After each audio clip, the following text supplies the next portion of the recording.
வணக்கம். அமரர் கல்கியின் பொன்னியின் செல்வன் பாகம் 5 தியாக சிகரம். அத்தியாயம் 12 தூமகேது மறைந்தது. நெடுநேரத்துக்கு அப்பால் பழுவேட்டரையருக்கு சிறிது நினைவு வந்தபோது அவர் ஒரு பயங்கரமான போர்க்களத்தில் இருப்பதை கண்டார். வாள்கள் ஒன்றோடொன்று மோதி ஜன ஜனவென்று ஓங்கார ஒளி கிளப்பின. ஒரு பக்கத்தில் ஜெய பேரிகைகள் முழங்கிக் கொண்டிருந்தன. அவற்றுடன் சேர்ந்து ஆயிரக்கணக்கான குரல்கள் மகாராஜாதிராஜ பாண்டிய மன்னர் வாழ்க, பாண்டிய விரோதிகள் வீழ்க என்று கோஷமிட்டன. இன்னொரு பக்கத்தில் ஆயிரக்கணக்கான குரல்கள் கங்க மன்னன் விழுந்து விட்டான், ஓடுங்கள் ஓடுங்கள் என்று கூக்குரலிட்டன. ஓடுகிறவர்களை தடுத்து நிறுத்தும் குரல்கள் சிலவும் கேட்டன. அப்போது திடீரென்று ஒரு கணம் போர்க்களத்தில் நிசப்தம் நிலவியது. பழுவேட்டரையர் சுற்றுமுற்றும் பார்த்தார். 2 கால்களையும் இழந்த விஜயாலய சோழனை இன்னொரு நெடிதுயர்ந்த ஆஜான பாகுவான மனிதன் தன் தோள்களிலே தூக்கி கொண்டு வந்தான். தோள் மீது அமர்ந்திருந்தவன் 2 கரங்களிலும் 2 ராட்சத வாள்களை ஏந்தி கொண்டிருந்தான். சோழ வீரர்களை நில்லுங்கள், பல்லவர்களை ஓடாதீர்கள், 6லும் சாவு 100லும் சாவு, என்னை பின்தொடர்ந்து வாருங்கள், எதிரிகளை சின்னாபின்னம் செய்வோம் என்று அவன் கோஷித்தான். ஓடத் தொடங்கியிருந்த சோழ பல்லவ வீரர்கள் விஜயாலய சோழனை பார்த்துவிட்டு அவன் வார்த்தைகளை கேட்டுவிட்டு நின்றார்கள். அவர்களுடைய முகங்களிலே சோர்வும் பீதியும் நீங்கி மீண்டும் தீரமும் வீரக்கலையும் தோன்றின. பின்வாங்கியவர்கள் முன்னேற தொடங்கினார்கள். இந்த அதிசய மாறுதலுக்கு காரணமாயிருந்த விஜயாலய சோழனை மீண்டும் பழுவேட்டரையர் பார்த்தார்.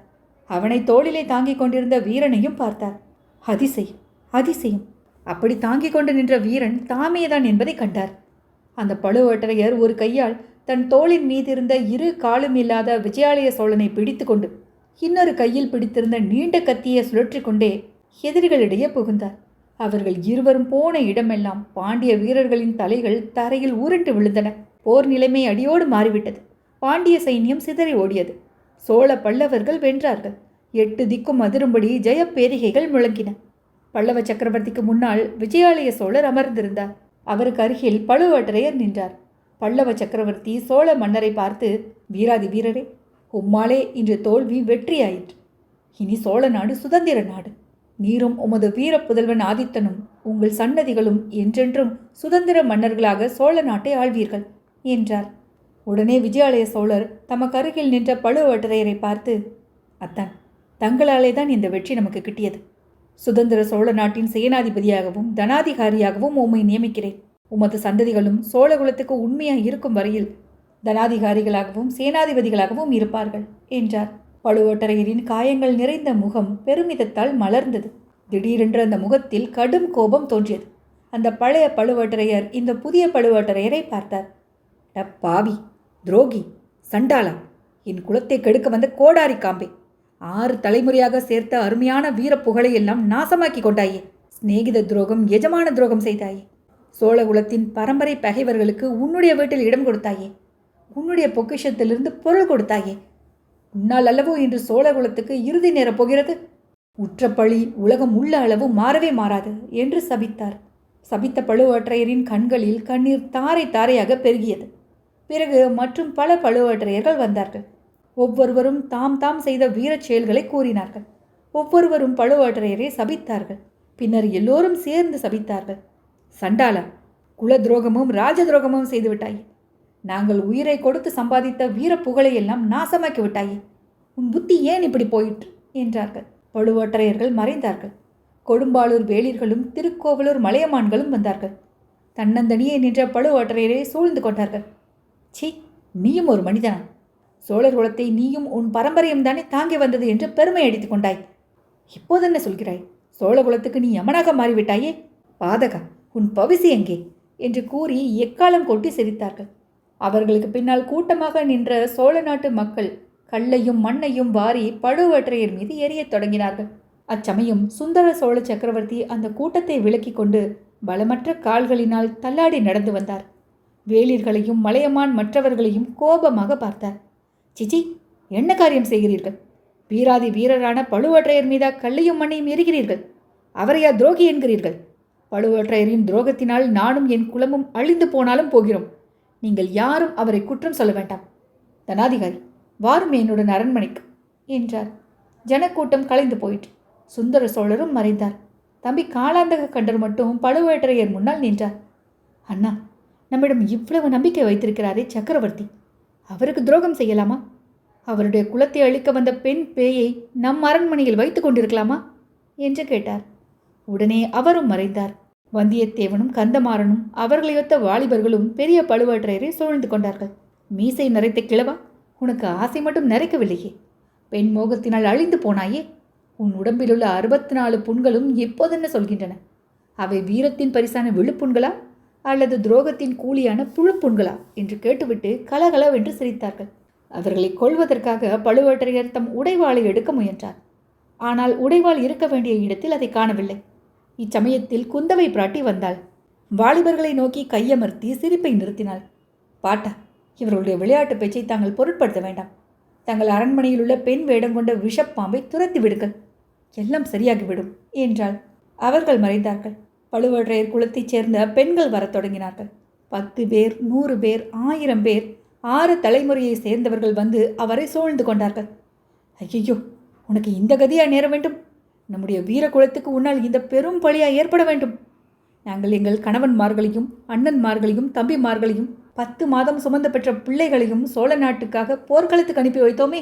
அவர்கள் ரத்தம் சிந்தி உயிரை கொடுத்து பழுவூர் வம்சத்துக்கு இணையில்லாத புகழை தேடி தந்தார்களே, அதையெல்லாம் ஒரு நொடியில் போக்கிடித்து கொண்டாயே என்று கதறினார்கள்.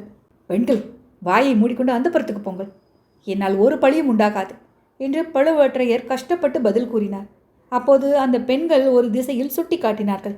யமதர்மராஜன் எருமைக்கடா வாகனத்தில் ஏறிக்கொண்டு கையில் வேலும் பாசக்கயிறும் எடுத்துக்கொண்டு வந்தான். பழுவேட்டரையரை நெருங்கினான். போகிற போக்கில், பழுவேட்டரையா, உனக்கு மிக்க வந்தனம். சுந்தர சோழனுடைய உயிரையும் அவருடைய மக்கள் இருவருடைய உயிரையும் ஒரே நாளில் கொண்டு போக உதவி செய்தாய் அல்லவா? உனக்கு என் நன்றி என்று கூறினான். இல்லை இல்லை, நான் உனக்கு உதவி செய்யவில்லை, செய்யவும் மாட்டேன். உன்னை தடுப்பேன். யமனை, நில் நில் என்று பழுவேட்டரையர் அலறினார். யமனை தடுத்து நிறுத்துவதற்காக விரைந்து செல்ல முயன்றார். ஆனால் அவரை ஏதோ ஒரு சக்தி பிடித்து நிறுத்தியது. ஏதோ ஒரு பெரிய பாரம் அவரை அமுக்கியது. நின்ற இடத்திலிருந்து அவரால் நகர முடியவில்லை. பார்த்தாயா, நாங்கள் சொன்னது சரியாக போய்விட்டதே என்று கூறிவிட்டு பழுவேட்டரையர் குல பெண்கள் ஓவென்று சத்தமிட்டு புலம்பினார்கள். அவர்களில் பலர் ஒப்பாரி வைத்து அழுதார்கள். அவர்களுடைய அழுகுரலின் சத்தம் நிமிடத்துக்கு நிமிடம் அதிகமாகி வந்தது. பழுவேட்டரையரால் அதை சகிக்க முடியவில்லை. அவர் பேச முயன்றார். ஆனால் அழுகை சத்தத்தில் அவர் பேச்சு மறைந்து விட்டது. அழுகையையும் புலம்பலையும் கேட்க சகிக்கவில்லை. 2 கைகளினாலும் செவிகளை பொத்திக்கொள்ள முயன்றார். ஆனால் அவருடைய கைகளும் அசைவற்று கிடந்தன. அவற்றை எடுக்கவே முடியவில்லை. ஒரு பெரும் முயற்சி செய்து கரங்களை உதறி எடுத்தார். அந்த முயற்சியிலே அவருடைய கண்ணிமைகளும் திறந்து கொண்டன. சட்டென்று நினைவு வந்தது. அத்தனை நேரமும் அவர் அனுபவித்தவை மனப்பிரமையில் கண்ட காட்சிகள் என்பதை உணர்ந்தார். ஆனால் ஓலக்குரல் மட்டும் கேட்டுக்கொண்டிருந்தது. சற்று கவனித்து கேட்டார். அவை பெண்களின் ஓலக்குரல் அல்ல, நரிகளின் ஊளைக்குரல். அவர் நினைவிழந்து கொண்டிருந்த சமயத்தில் லேசாக காதல் விழுந்த சம்பாஷணை ஞாபகத்துக்கு வந்தது. கிழவன் செத்து போய்விட்டான் என்றது ஒரு குரல்.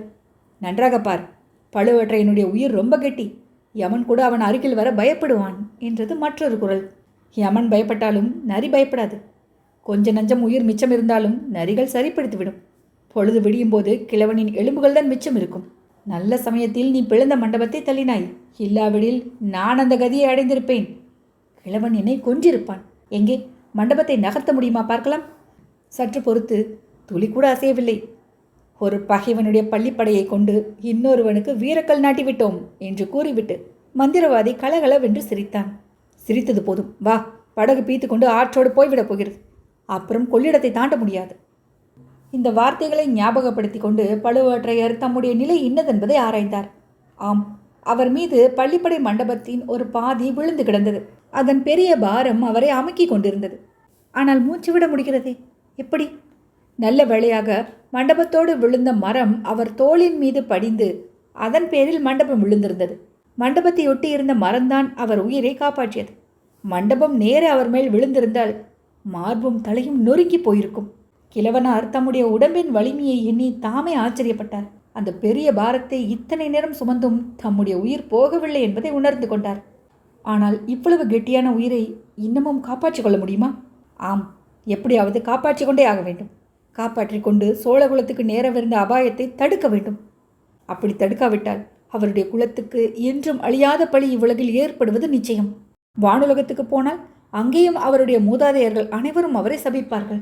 ஆகையால் எந்த பாடுபட்டாலும் இந்த மரத்தையும் மண்டபத்தையும் அப்புறப்படுத்தி எழுந்திருக்க வேண்டும். ஐயோ, எத்தனை நேரம் இங்கே இப்படி நினைவிழந்து கிடக்கிறோமோ தெரியவில்லையே. இதற்குள் ஒருவேளை நாம் தடுக்க விரும்பும் விபரீதங்கள் நேரிட்டிருக்குமோ?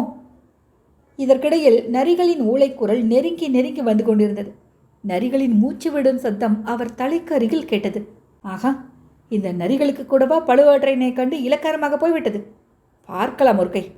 பழுவேற்றையர் ஒரு கையினால் மட்டுமல்ல, 2 கைகளினாலும் பார்க்க தொடங்கினார். தம் உடம்பில் மிச்சமிருந்த பலம் முழுவதையும் பிரயோகித்து அவர் மீது விழுந்து கிடந்த மரத்தை தூக்க முயன்றார். மரம் சிறிது சிறிதாக உயர உயர அதன் மேல் நின்ற மண்டப பாறை நகர்ந்து சரிய தொடங்கியது. இடையிடையே அவர் செய்த ஹூங்காரங்கள் நெருங்கி வந்த நரிகளை அப்பால் போகும்படி செய்தன. ஒரு யுகம் என்று தோன்றிய ஒரு நாளிகை முயன்ற பிறகு அவரை அமுக்கிக் கொண்டிருந்த மரமும் மண்டப பாறையும் சிறிது அப்பால் நகர்ந்து அவரை விடுதலை செய்தன. அந்த முயற்சியினால் அவருக்கு ஏற்பட்ட சிரமம் காரணமாக சிறிது நேரம் அப்படியே கிடந்தார். பெரிய நெடுமூச்சுகள் விட்டார். ஆகாசத்தை அண்ணாந்து பார்த்தார். மண்டபத்துக்கு சமீபம் அதலாலும் புயலில் மரங்கள் பல விழுந்து விட்டிருந்தபடியாலும் வானவெளி நன்றாக தெரிந்தது. இப்போது கருமேகங்கள் வானத்தை மறைத்திருக்கவில்லை. வைரப் பொறிகள் போன்ற எண்ணற்ற நட்சத்திரங்கள் தெரிந்தன. லேசான மேகங்கள் அவற்றை சிறிது மறைத்தும் பின்னர் திறந்து விட்டும் அதிவேகமாக கலைந்து போய் கொண்டிருந்தன. சட்டென்று வானத்தில் வடதிசையில் தோன்றிய ஒரு விசித்திரமான நட்சத்திரம் அவருடைய கவனத்தை கவர்ந்தது. அடடா, சில நாளைக்கு முன்பு அவ்வளவு நீளமான வாளை பெற்றிருந்த தூமகேதுவா இப்போது இவ்வளவு குறுகி போயிருக்கிறது. அந்த நட்சத்திரத்தின் ஒரு முனையில் சுமார் 1 அடி நீளம் வெளிரிய புகைத்திரள் போல நீண்டிருந்தது. 10 நாளைக்கு முன்பு கூட வானத்தின் ஒரு கோணம் முழுவதும் நீண்டிருந்த வாள் இப்படி குறுகிவிட காரணம் என்ன? வானத்திலிருந்து பார்வையை அகற்றி சுற்றுமுற்றும் பார்த்தார். நரிகள் இன்னமும் போகவில்லை என்பதை கண்டார். 10, 20, 50 நரிகள் இருக்கும். அவற்றின் கண்கள் நெருப்பு தணல்களைப் போல காட்டின் இருளில் ஜொலித்துக் கொண்டிருந்தன. கிழவன் எப்போது சாகப் போகிறான் என்று காத்து கொண்டிருந்தன போலும். போகட்டும் போகட்டும், அவ்வளவு மரியாதை பழுவேற்றையரிடம் இந்த நரிகள் காட்டுகின்றனவே. திடீரென்று வானமும் பூமியும் அந்த வனப்பிரதேசம் முழுவதும் ஒளிமயமாயின. பழுவேற்றையரின் கண்கள் கூசின. அது மின்னல் அல்ல, வேறு என்னவா இருக்கக்கூடும்? வானத்தை நோக்கினார். ஜாஜ்வல்யமாக பிரகாசித்த ஒரு தீப்பந்தம் வான வட்டத்திலே ஒரு கோணத்தில் பிரயாணம் செய்து கொண்டிருக்க கண்டார். அதன் பிரகாசம் அவருடைய கண்களை கூசச் செய்தது. கண்ணை ஒரு கணம் மூடிவிட்டு திறந்து பார்த்தார். அந்த தீப்பந்தம் சிறிதாகி போயிருந்தது. வர வர ஒளி குறைந்து வந்தது. திடீரென்று அது மறைந்தே விட்டது. பழையபடி இருள் சூழ்ந்தது. இந்த அதிசயம் என்னவாயிருக்கும் என்று பழுவேற்றையர் சிந்தித்து கொண்டே மீண்டும் வானத்தை நோக்கினார். குறுகிய தூமகேது சற்று முன் இருந்த இடத்தை பார்த்தார். அங்கே அதை காணவில்லை. தூமகேதுதான் விழுந்து விட்டது. இதன் கருத்தென்ன? இதன் விளைவென்ன? உலகத்தில் ஏதேனும் விபரீதம் நடக்கப் போவதற்கு அறிகுறிதான். ராஜ குடும்பத்தினர் யாருக்காவது விபத்து நேரிடுவதற்கு அடையாளம். வால் நட்சத்திரம் மறையும் போது அரசகுலத்தைச் சேர்ந்த யாரேனும் மரணம் அடைவார்கள். இது வெகு காலமாக மக்களிடையே பரவியிருக்கும் நம்பிக்கை. அப்படியெல்லாம் கிடையாது என்று சொல்வோரும் உண்டு. அதன் உண்மையும் பொய்மையும் நாளைக்கு தெரிந்துவிடும். நாளைக்கா? இல்லை, இன்றைக்கே தெரிந்து போய்விடும். அதோ கீழ்வானம் வெளுத்து விட்டது. பொழுது புலரப் போகிறது. இன்று இரவுக்குள் 3 இடங்களில் 3 விபரீத பயங்கர நிகழ்ச்சிகள் நடைபெறக்கூடும். அவை நடக்கப் போகும் விவரம் நமக்கு மட்டும் தெரியும். அவற்றை தடுக்கும் சக்தியும் நமக்கு மட்டும்தான் உண்டு. தடுப்பதில் வெற்றி பெற்றால் தூமகேது விழுந்த அபசகுணத்தை கூட வெற்றி கொண்டதாகும். இல்லாவிடில் அதை பற்றி என்னவே பழுவேற்றையரால் முடியவில்லை. தடுத்தே ஆக வேண்டும். சோழர் குலத்தை சேர்ந்த மூவரையும் காப்பாற்றியாக வேண்டும். தமது முதல் கடமை, மிக முக்கியமான கடமை ஆதித்த கரிகாலனை காப்பாற்றுவதுதான். அவனுக்கு விபத்து வந்தால் அதன் பழி தன் தலையில் நேராக விழும். ஆகையால் கொள்ளிடத்தை தாண்டி கடம்பூருக்கு உடனே போய் சேர வேண்டும். அதற்கு முன்னால் குடந்தைக்கு சென்று தஞ்சைக்கும் நாகைக்கும் எச்சரிக்கை அனுப்பிவிட்டு போவது நல்லது. பின்னர் விதி போல் நடந்துவிட்டு போகிறது. தாம் செய்யக்கூடியது அவ்வளவுதான். பழுவேற்றையர் எழுந்திருக்க முயன்றார். உடம்பெல்லாம் ரணமாக வலித்தது. மரம் விழுந்திருந்த இடம் மார்பில் பொறுக்க முடியாத வேதனையை உண்டாக்கியது. ஒரு கால் முறிந்து விட்டது போல் தோன்றியது. தேகம் முழுவதும் பல்வேறு காயங்கள் பட்டிருந்தன. அவற்றை எல்லாம் அந்த வீரக்கிழவர் பொருட்படுத்தவில்லை. பல்லை கடித்து கொண்டு ஒரு பெரும் முயற்சி செய்து எழுந்து நின்றார். சுற்றுமுற்றும் பார்த்தார். நல்ல வேளையாக அவருடைய மரணத்துக்காக காத்திருந்த நரிகள் அதற்குள் ஓடி போய்விட்டிருந்தன. தூமகேது விழுந்த போது உண்டான ஒளி வெள்ளத்தை கண்டு மிரண்டு அவை ஓடி போயின போலும். குழந்தை நகரம் அங்கிருந்து எந்த திசையில் இருக்கலாம் என்பதை ஒருவாறு நிர்மாணித்துக் கொண்டு புறப்பட்டார். திடமாக கால்களை ஊன்றி வைத்து நடக்கத் தொடங்கினார். வழியெல்லாம் புயல் அடித்து மரங்கள் விழுந்து கிடந்தன. பெரும் மழையினாலும் கொள்ளிடத்து உடைப்பினாலும் வெள்ளக்காடாக இருந்தது. இந்த இடையூறுகளை எல்லாம் சிறிதும் பொருட்படுத்தாமல் பழுவேற்றையர் நடந்தார். உள்ளத்தின் கொந்தளிப்பு உடலின் சிரமங்களை எல்லாம் மறந்துவிடச் செய்தது. ஆனாலும் நேரம் போய்கொண்டே இருந்தது. பொழுது விடிந்து 2 ஜாம நேரம் ஆன சமயத்தில் குடந்தை நகரை அவர் அணுகினார். அந்த மாநகரின் மத்திய பிரதேசத்துக்கு போக அவர் விரும்பவில்லை. அவரை இந்த கோலத்தில் பார்த்தால் ஜனங்கள் வந்து சூழ்ந்து கொள்வார்கள். என்ன ஏது என்று கேட்பார்கள். அவர் செய்ய விரும்பிய காரியத்தை துரிதமாகவும் திறமையாகவும் செய்ய முடியாமல் போய்விடும். ஆகையால் நகரின் முனையிலேயே ஜன நெருக்கமில்லாத இடத்தில் யாரையாவது பிடித்து தஞ்சைக்கும் நாகைக்கும் ஓலை அனுப்ப வேண்டும். பிறகு ஒரு வாகனம் சம்பாதித்து கொண்டு கடம்பூருக்கு கிளம்ப வேண்டும்.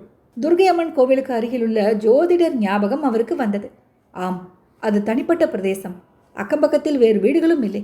ஜோதிடர் தகுந்த மனிதர், இனிய இயல்பு படைத்த மனிதர், ராஜ குடும்பத்துக்கும் முதன் மந்திரிக்கும் வேண்டியவர். அதனால் என்ன, யாராயிருந்தாலும் இந்த காரியத்தை செய்வார்கள். ராஜ குடும்பத்துக்கு வேண்டியவராய் இருப்பதால் இன்னும் ஆர்வத்துடன் செய்வார்.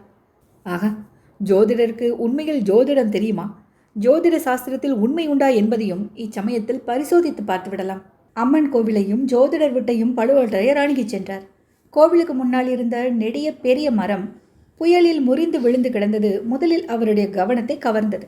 அடுத்தாற்போல் கோவிலை அடுத்து நின்ற இரட்டை குதிரை போட்டிய ரதத்தின் பேரில் அவருடைய பார்வை விழுந்தது. அது விசித்திரமான அமைப்புள்ள ரதம். அந்த ரதத்தின் மேற்பகுதி ஓர் ஓடத்தைப் போல அமைந்திருந்தது.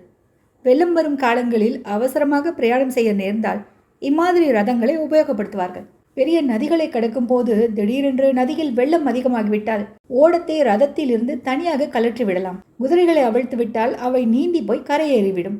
ரதத்தில் வந்தவர்கள் ஓடத்தை தள்ளி கொண்டு போய் கரை சேரலாம். இத்தகைய ரதங்கள் சோழ நாட்டில் அபூர்வமாகத்தான் உண்டு. இது யாருடைய ரதமாக இருக்கும்? அரண்மனை ரதமாக இருக்க வேண்டும், அல்லது முதன் மந்திரியின் ரதமாக இருக்க வேண்டும். இதில் வந்தவர்கள் இப்போது ஜோதிடர் வீட்டுக்குள் ஜோதிடம் கேட்டுக்கொண்டிருக்கிறார்கள் போலும். அவர்கள் யாராக இருக்கும்? ரதசாரதியை கேட்கலாமா? வேண்டாம், அவன் நம்மை பார்த்து மிரண்டு போனாலும் போவான். ஜோதிடர் வீட்டுக்குள் நேரே பிரவேசித்து பார்த்து விடுவதே நலம். அங்கே வந்திருப்பவர்கள் யாராக இருந்தாலும் இந்த ரதத்தை கேட்டு வாங்கி கொண்டால் கடம்பூர் திரும்பிச் செல்ல வசதியாக இருக்கும் அல்லவா? ஜோதிடர் வீட்டு வாசலுக்கு பழுவேட்டரையர் வந்தபோது உள்ளே பெண் குரல்கள் கேட்டன. கிழவருக்கு தூக்கி வாரி போட்டது. யாருடைய குரல்? ஏன், இளைய பிராட்டி குந்தவை குரல் போலல்லவா இருக்கிறது? அவள் எதற்காக இங்கே வந்தாள்? இந்த சமயம் பார்த்த வர வேண்டும். முதலில் இப்படி எண்ணியவர் உடனே மனத்தை மாற்றிக்கொண்டார். அவ்விதமானால் இளைய பிராட்டியாக இருந்தால் ரொம்ப நல்லதாய் போயிற்று. பழம் நழுவி பாலில் விழுந்தது போல் ஆயிற்று. குந்தவை தேவியின் காதில் விஷயத்தை போட்டுவிட்டால் நம்முடைய பாரமே நீங்கியது போலாகும்.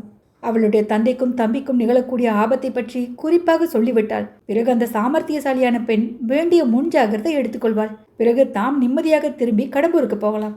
அங்கே அல்லவா தம்முடைய முக்கியமான கடமை இருக்கிறது. பழுவேட்டரையர் ஜோதிடர் வீட்டு வாசலில் பிரவேசித்த போது முன்னொரு தடவை நாம் பார்த்திருக்கும் அதே காவல்காரன், ஜோதிடரின் சீடன், அவரை தடுத்து நிறுத்தினான். பழுவேட்டரையர் அப்போதிருந்த கோலத்தில் அவரை அவனால் அடையாளம் கண்டு கொள்ள முடியவில்லை. ஆகையினாலேயே நில் என்று அதட்டும் குரலில் கூறிவிட்டு தடுத்தான். பழுவேட்டரையர் ஒருமுறை ஹூங்காரம் செய்துவிட்டு அவன் கழுத்தை பிடித்து தள்ளினார். சீடன் குட்டிக்கரணம் அடித்து கொண்டு போய் வீதியில் விழுந்தான். பழுவேட்டரையர் மத யானையைப் போல் பூமி அதிர நடந்து ஜோதிடரின் வீட்டுக்குள் புகுந்தார். அத்தியாயம் 12 நிறைவுற்றது.